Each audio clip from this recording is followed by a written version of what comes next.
gap, and then it's Porsche time coming up the hill, and a Kia on the start-finish line. Yeah, start line. This is the Kia EV6 GT. So this is new EV6. It's a whole new electric vehicle, and this is the GT. So it's essentially more power, more torque. Still the same, fundamentally the same car, but motors at the front axle, rear axle.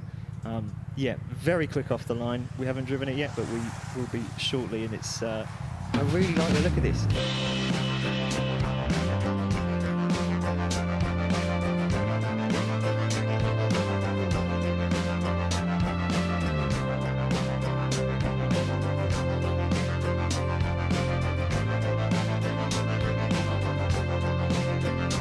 ...1988 edition, and behind that now we've got the Kia EV6 GT.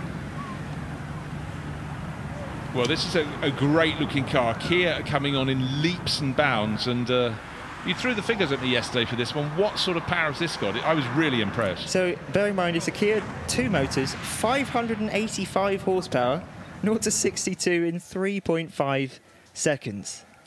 Yes, and it's one of those cars I now remember when we had an interview at the top of the hill yesterday. It's got its sort of stats and facts on its on the C pillar. So just at the back of the car you can see that 585 horsepower and some torque figures as well. So just to help you. But the good thing is those numbers are very big. And it's amazing as well when you think about just where Kia's kind of come from, really, because 15 years ago they were marketing their smallest car, the Picanto, as the cheapest car you could buy.